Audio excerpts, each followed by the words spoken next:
Market Mantra. Market Mantra. Market Mantra. Market Mantra. Market Mantra.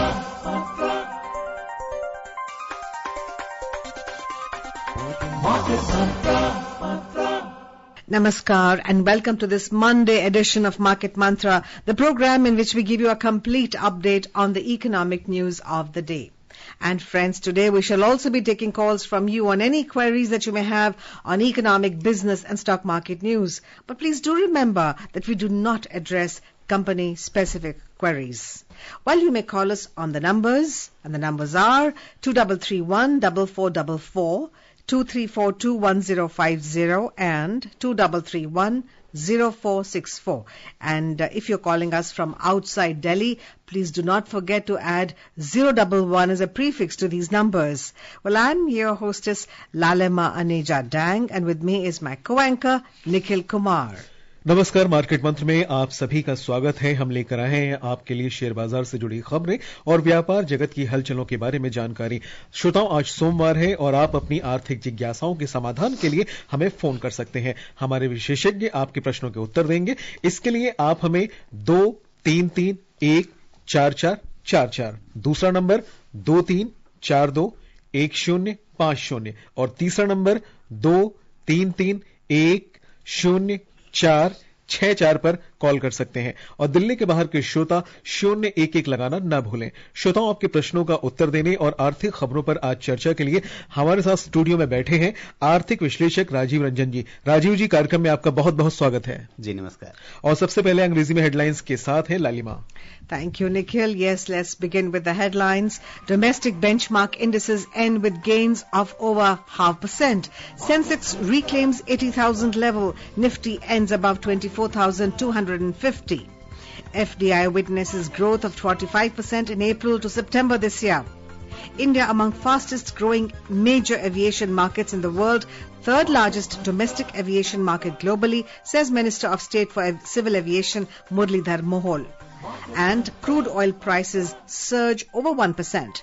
Brent crude trades at $72.67 per barrel. घरेलू share बाजार आज 0.5% बढ़त के साथ बंद हुए। सेंसेक्स ने 80,000 अंक का स्तर पार किया। निफ्टी 24,250 अंक से ऊपर पहुंचा।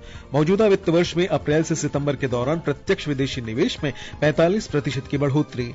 नागर विमानन राज्य मंत्री श्री मुरलीधर मोहोल ने कहा, भारत वैश्विक उड्डयन क्षेत्र में तेजी से बढ़ता देश, विश्व का तीसरा सबसे बड़ा घरेलू उड्डयन बाजार। और क्रूड ऑयल में 1% से अधिक का उछाल। ब्रेंट क्रूड ऑयल की कीमत $72.67 प्रति बैरल पर।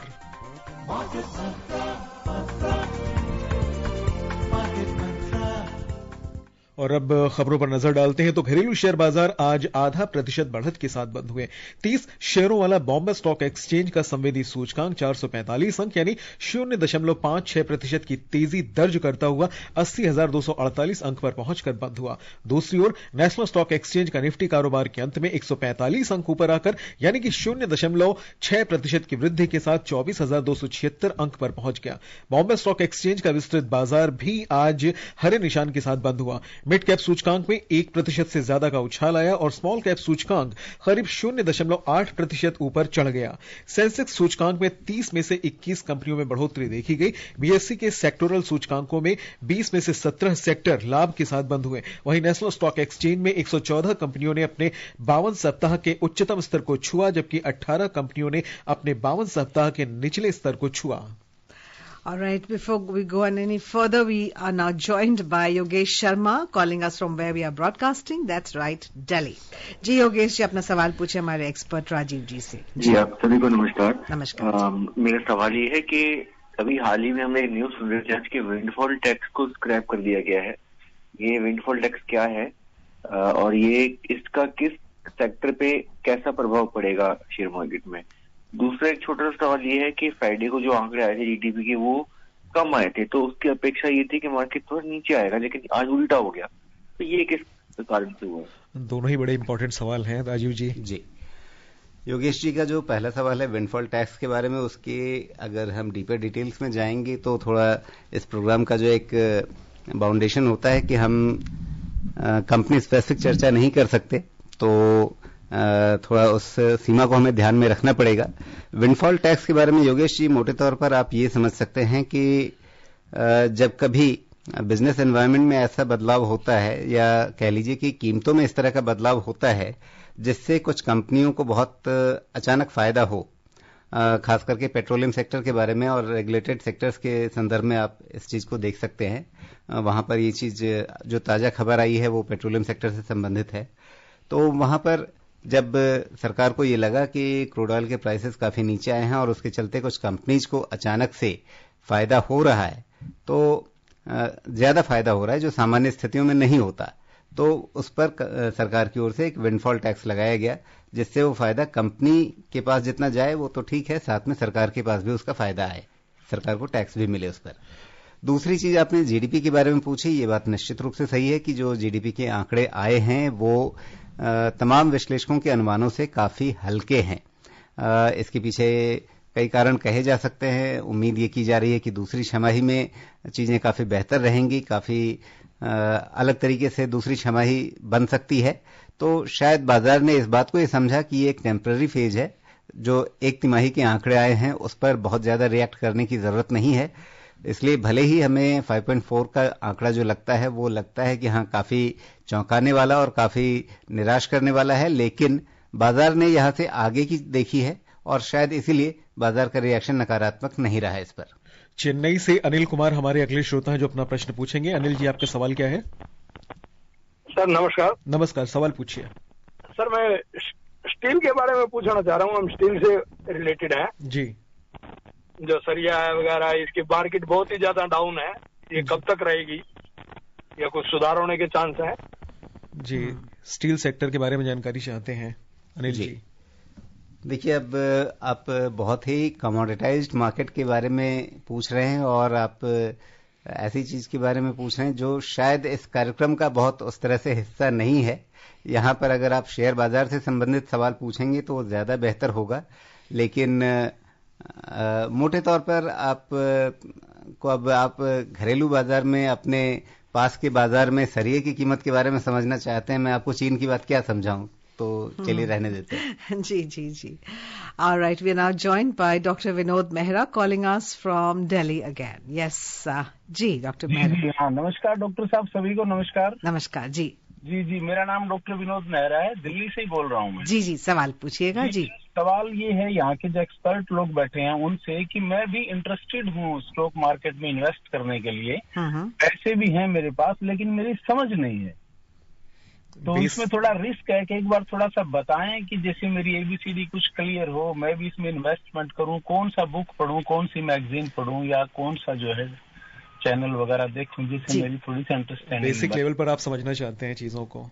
जी डॉक्टर मेहरा, सबसे अच्छी बात यह है कि आपने इन्वेस्ट करने के बारे में सोचा है। सबसे पहली और सबसे जरूरी चीज वही होती है, उसके बाद तो रास्ते निकल ही जाते हैं। जहां तक आपका प्रश्न है कि जोखिम, तो जोखिम हर चीज में है। कोई जरूरी नहीं कि वो आपको शेयर बाजार में ही मिलेगा, आपको सोने चांदी में भी जोखिम मिलता है, आपको रियल एस्टेट में भी मिलता है। जोखिम के बिना कोई निवेश नहीं होता है। इवन आप बैंक में पैसा रखते हैं, वहां भी जोखिम होता है। पिछली बार जब मैं कार्यक्रम में आया था, कुछ लोगों ने मुझसे बैंकिंग के इंश्योरेंस स्कीम के बारे में पूछा था। वो इंश्योरेंस स्कीम भी क्यों होती है? क्योंकि बैंकों में रखे पैसे पर भी एक रिस्क परसीव किया जाता है, तभी वहां पर आपको इंश्योरेंस की जरूरत पड़ती है। सरकार ने जो 5 लाख रुपए का इंश्योरेंस रखा है हर डिपॉजिट होल्डर्स के लिए, तो वो भी क्यों है? क्योंकि वहां पर एक रिस्क है। तो रिस्क फ्री कोई इन्वेस्टमेंट होता नहीं है, इस बात को आप समझ लीजिए। अब सवाल यह है कि अगर आप स्टॉक मार्केट में, अगर आप इक्विटीज में या सीधे कहें तो शेयर बाजार में अगर आप निवेश करना चाहते हैं, उसके लिए जोखिम को अच्छी तरह संभालते हुए आप कैसे निवेश करें, ये सोचने की जरूरत है। क्योंकि आप पेशे से डॉक्टर हैं, आपको शायद बहुत ज्यादा समय इस बात के लिए नहीं मिलेगा कि आप स्टॉक मार्केट का रिसर्च करते रहे। तो आपके लिए सबसे आसान तरीका मैं आपको बताता हूं, आप म्यूचुअल फंड्स में इंडेक्स फंड को चुन लीजिए। इंडेक्स फंड, उसमें आप सेंसेक्स का कोई इंडेक्स फंड ले लीजिए या निफ्टी का कोई इंडेक्स फंड ले लीजिए। थोड़ा डाइवर्सिफिकेशन के लिए करने के लिए अब आपके पास मिड कैप और स्मॉल कैप के इंडेक्स फंड भी आ गए हैं। इस तरह से 2-3 तरह के इंडेक्स फंड का आप एक बास्केट बना ले, उसमें निवेश करें। धीरे धीरे आपको चीजें और आगे समझ में आने लगेंगी, लेकिन फिलहाल शुरुआत करने के लिए इतना काफी होगा। यानी छोटे अमाउंट से शुरू कर सकते हैं, उसके बाद चीजों डॉक्टर साहब को छोटे अमाउंट की जरूरत नहीं होगी, शायद ये कि हाँ कहाँ से शुरू करें ये समझना है उन्हें। और जयपुर से जितेंद्र हमारे साथ फोन लाइन पर जुड़े हुए हैं। जितेंद्र जी, स्वागत है आपका, सवाल पूछें। हाँ सर, ये पूछना था कि अभी हम लोग को क्या छोटे इन्वेस्टर को क्या प्रिकॉशन लेना चाहिए, हम लोग लॉन्ग टर्म के इन्वेस्टर हैं। और दूसरा कि जो भारतीय रेल है उससे सारा जो भी उससे जो रिलेटेड जितने भी कंपनी है, मतलब शेयर्स है जो भी है भारतीय रेल के हिसाब से, तो उसमें इन्वेस्टमेंट जारी रखे क्या और ऐड करना चाहिए क्या? जी देखिए, छोटे निवेशकों को सबसे ज्यादा इस बात पर ध्यान देना चाहिए कि बाजार में जिस बात का बहुत ज्यादा हल्ला मचा हुआ हो उस पर ध्यान न दें। सबसे बेहतर है कि आप एक अनुशासित तरीके से निवेश करते रहें और कंपनियों की कमाई किस तरह से बढ़ रही है उस पर ज्यादा ध्यान दें। बाजार में भविष्य को लेकर के जो बहुत सारी कहानियां बुनी जाती रहती हैं, उन कहानियों के पीछे बहुत ज्यादा न भागे। ठीक है, उन कहानियों को समझना भी जरूरी होता है। भविष्य को ही बाजार देख करके चलता है और जिन क्षेत्रों में भविष्य बेहतर लगता है उसके पीछे वैल्यूएशन अच्छे मिलते हैं, उन कंपनियों के शेयर भाव ऊंचे जाते हैं। ये बात अपनी जगह सही है, लेकिन कहां पर सिर्फ कहानियां हैं और कहां पर वास्तविकता में आपको आगे चीजें बेहतर होती हुई दिखेंगी, इसके बीच में थोड़ा फर्क समझना जरूरी होता है और थोड़ा एक संतुलन बनाना जरूरी होता है। ऐसा नहीं हो कि हाँ अगर कुछ 4 लोगों ने कह दिया कि फला सेक्टर बहुत अच्छा चलने वाला है तो आपने सारे पैसे वहीं लगा के रख दिए। तो प्रिकॉशन आपका ये कि आपके निवेश में हर तरह की चीजें होनी चाहिए, एक डाइवर्सिफाइड पोर्टफोलियो आपको बनाना चाहिए, बहुत ज्यादा बाजार में चल रही कहानियों के पीछे नहीं भागना चाहिए और सबसे ज्यादा फंडामेंटल तौर पे जो अच्छी मजबूत कंपनियां हैं उन्हीं में पैसा लगाना चाहिए। Yes, indeed. We always say that markets are very sensitive and volatile and very sensitive to sentiments. So you have to be very sure and use a sense of discrimination of what is real and what is rumor and perceptive. Yes, right? Both things are always there in the market. All the day. So you have to just be sharpen your sense of discrimination and knowledge as well. All right. Well, let's move on to the stocks in detail now. Many of our friends would want to know what's going, which share is going which way. All right. Domestic benchmark equity indices today ended with gains of over 0.5%, driven by rally in pharma, realty, and auto stocks. The 30-share BSE Sensex gained 445 points or 0.56% to close at 80,248, and the NSE Nifty 50 advanced 145 points or 0.6% to settle at 24,276. The broader market at the Bombay Stock Exchange displayed a strong performance. The mid-cap index ended over 1% up. Small-cap index climbed over 0.8%. In the Sensex index, 21 out of 30 companies ended in positive territory. Among the top gainers, Ultratech Cement surged nearly 4%, JSW Steel jumped nearly 2.5%, and Adani Ports climbed over 2.1%. Conversely, in the top laggards, NTPC shed over 1.5%, Kotak Mahindra Bank fell 0.7%, and Hindustan Unilever dropped over 0.6%. In sectoral indices at the BSE, 17 out of 20 sectors logged gains. Among the top gainers, realty surged over 3%, consumer durables gained over 2.2%, and commodities added over 1.5%. Conversely, in the top laggards, utilities lost over 0.4%, FMCG dipped 0.07%, and Bankex was marginally down by 0.02%. The overall market breadth at the BSE was positive as shares of 2,508 companies advanced and 1,550 declined, while 179 remained unchanged. At the National Stock Exchange, 114 companies hit their 52-week high, while 18 hit their 52-week low. On to rupee. और अंतर बैंकी विदेशी मुद्रा बाजार में आज अमेरिकी dollar के मुकाबले रुपया 21 पैसे की गिरावट के साथ 84 रुपए 70 पैसे के स्तर पर बंद हुआ। विश्व की 6 प्रमुख मुद्राओं की तुलना में डॉलर की मजबूती दर्शाने वाला डॉलर इंडेक्स अंतर्दिवसीय कारोबार में 106.32% पर कारोबार कर रहा था। इस बीच बेंगलुरु से हमारे नियमित श्रोता एनआर प्रसाद हमारे साथ जुड़ चुके हैं फोन लाइन पर। प्रसाद जी, स्वागत है आपका कार्यक्रम में, सवाल पूछें। Hi, good evening market Mantra, this is NR Prasad from Bangalore. Hello Nalima ji, hello Nikhil ji. Hello Prasad ji. There are two questions, Mr. Ranjan. Please ask. Ji. See, my first question is, I keep trading on the New York Stock Exchange regularly. I buy, sell, trading goes on. See, for example, on 31st March, this financial year, 31st March 2025, I am not holding any shares. As of that day, it will be zero. Mm-hmm. But I have traded a lot in the financial year. Should I still declare in the foreign assets while filing my returns? That is first question. My second question is, say for the next 4 months, December to March, which is the best two sectors between green energy and shipping, best to invest in the coming 4 months? Thank you. These are my two questions. Mr. Prasad, for the first question, I would suggest that you better refer to CA.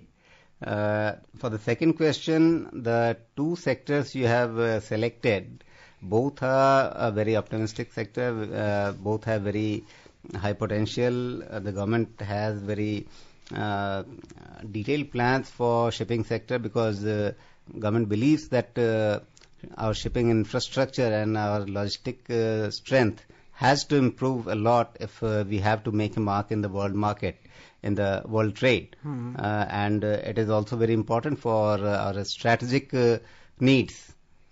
So shipping is obviously a sunrise sector, and green energy, everyone talks about it. There's no need to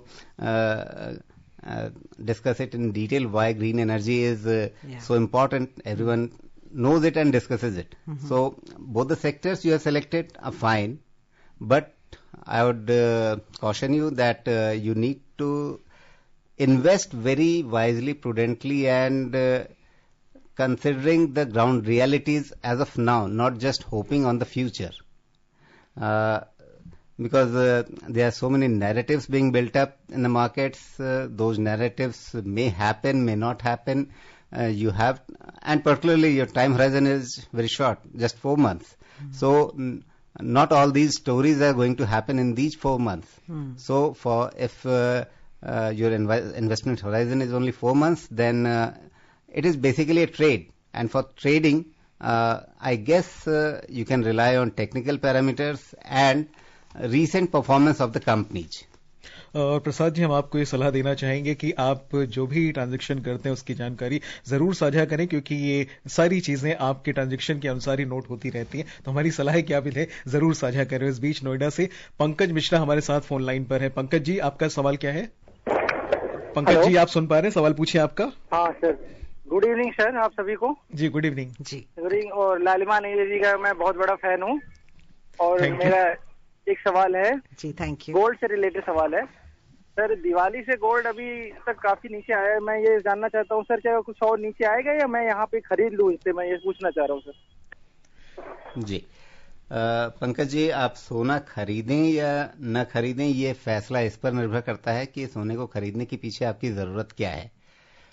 सिर्फ ऊपर से नीचे आ गया है, ये अपने आप में एक सफिशिएंट रीजन कभी भी किसी भी एसेट क्लास के लिए नहीं होता है.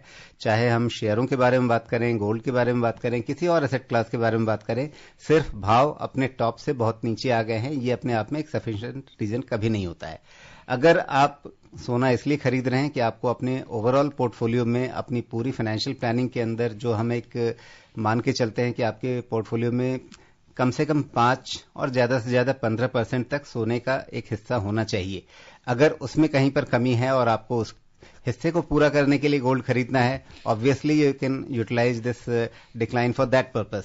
अगर आप ट्रेडिंग करते हैं तो फिर आपको ट्रेडिंग के लिए जो टूल्स अवेलेबल हैं उनके हिसाब से काम करना है. आपको टेक्निकल पैरामीटर्स देखने होंगे, आपको ट्रेंड समझना होगा, और उसके हिसाब से अगर ट्रेंड को देखना है तो ट्रेंड इस समय नीचे ही जा रहा है, अभी उसने वापस पलटने का संकेत नहीं दिया है.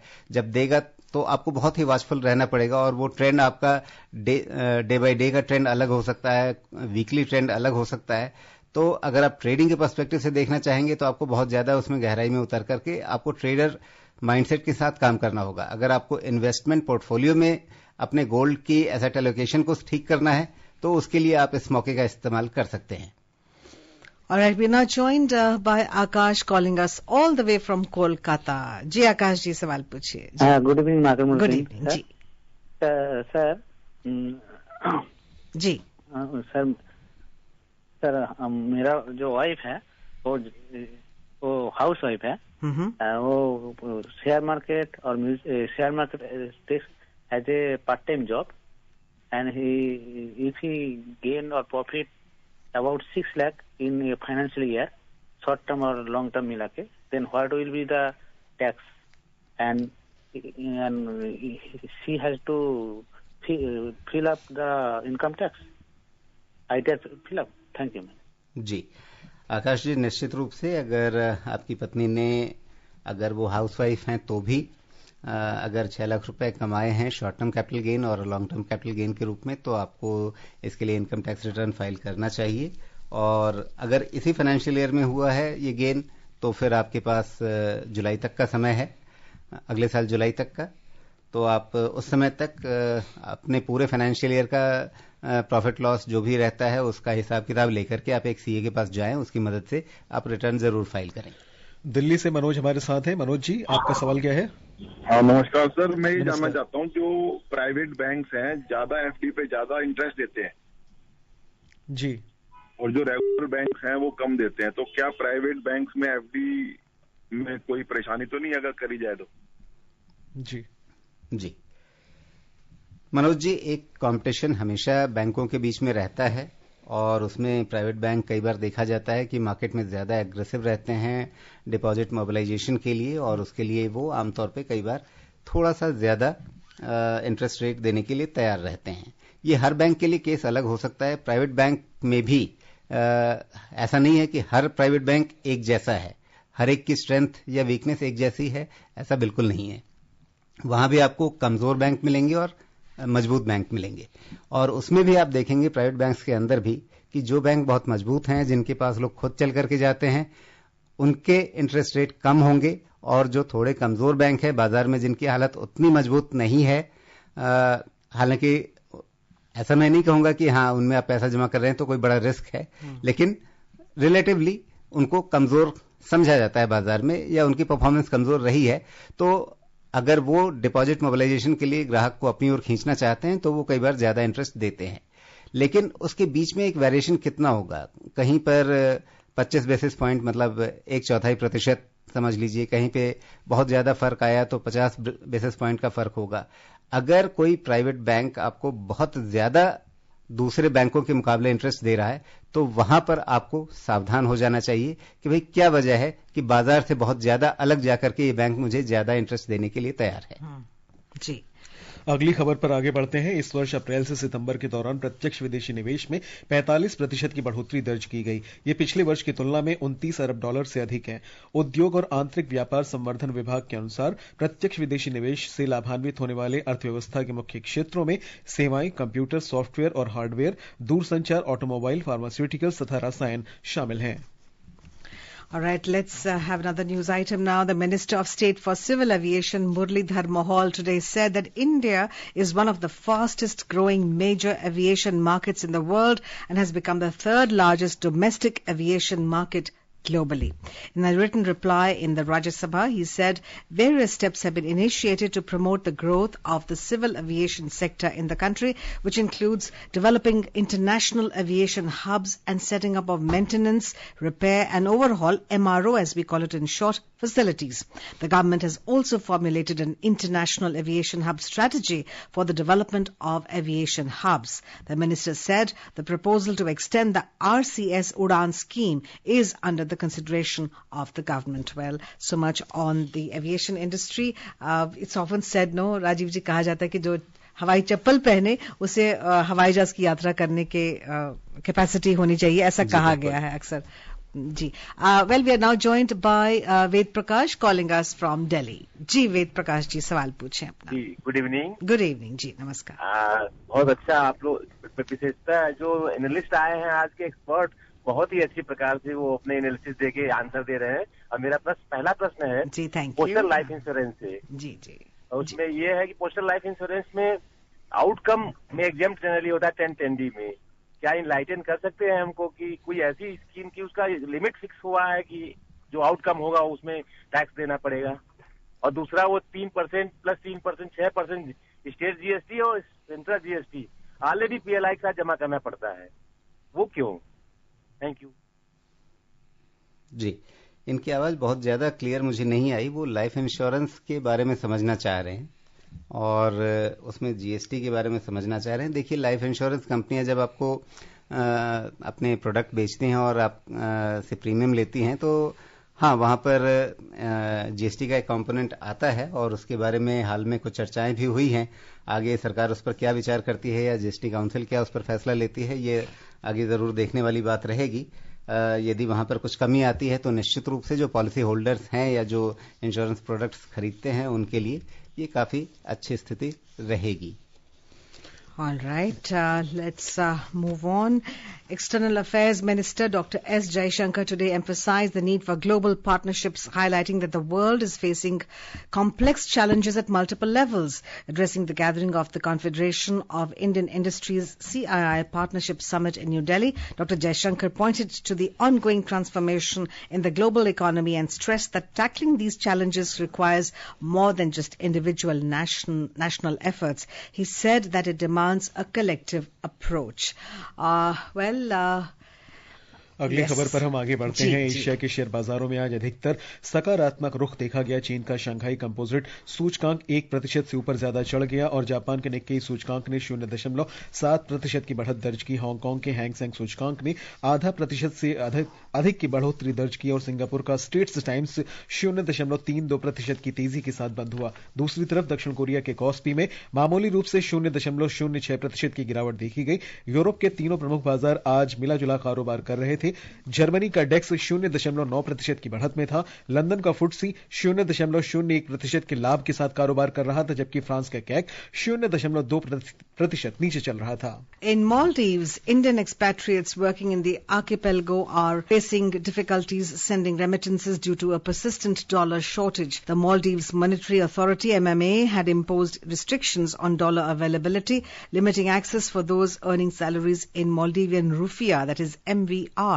Indian professionals, including doctors and teachers, are among the most affected, with families back home relying on remittances. The Indian High Commission has urged the Maldives government to ease restrictions and facilitate smoother financial transactions.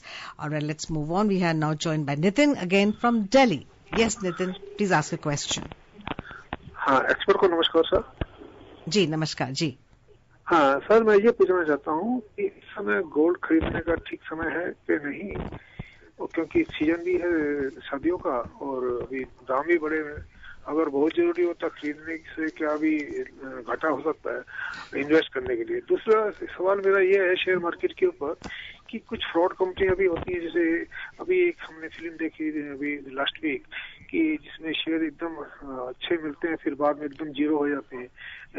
Film थी जीवन मृत्यु, उसमें इस तरह दिखाया गया था। इसमें ऐसा भी कुछ फ्रॉड होता है क्या मार्केट में? जी राजीव जी। जी, जहाँ तक इनके सोने से संबंधित सवाल का है उसका तो जवाब पहले ही दिया जा चुका है। तो आप चाहें तो वापस एआईआर की वेबसाइट पे इस कार्यक्रम को दोबारा सुन सकते हैं और उसमें आपको जवाब मिल जाएगा।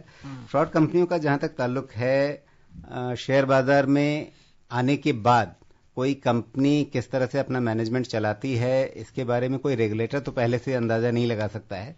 उसके पास जब पहले के ट्रैक रिकॉर्ड के आधार पर अप्रूवल देने या न देने का विकल्प रहता है और रेगुलेटर काफी सोच समझ करके ही कंपनियों को इस बाजार में आने की अनुमति देते हैं।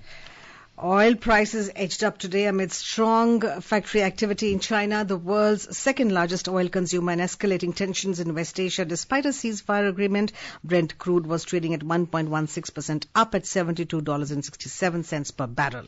और सराफा बाजार में सोना आज गिरावट के साथ कारोबार कर रहा था। भारत में 24 कैरेट सोना 0.49% गिरकर 76,780 रुपए प्रति 10 ग्राम के स्तर पर और चांदी 0.43% गिरकर 90,600 रुपए प्रति किलोग्राम के स्तर पर दर्ज की गई। राजीव जी, मार्केट मंत्र में आने के लिए, श्रोताओं के प्रश्नों का उत्तर देने के लिए आपका हृदय से आभार। बहुत बहुत धन्यवाद। बहुत धन्यवाद आपका। And friends, before we close, as a reminder, the headlines: domestic benchmark indices end with gains of over 0.5%. Sensex reclaims 80,000 23,000 level. Nifty ends above 24,250. FDI witnesses growth of 45% in April to September this year. India among fastest growing major aviation markets in the world, third largest domestic aviation market globally, says Minister of State for Civil Aviation Muralidhar Mohol. And crude oil prices surge over 1%. Brent crude trades at $72.67 per barrel. Well, on that note, it's time for us to bid adieu. This is myself, Lalima Aneja Dang, and my co-anchor, Nikhil, signing off. Namaskar. Namaskar.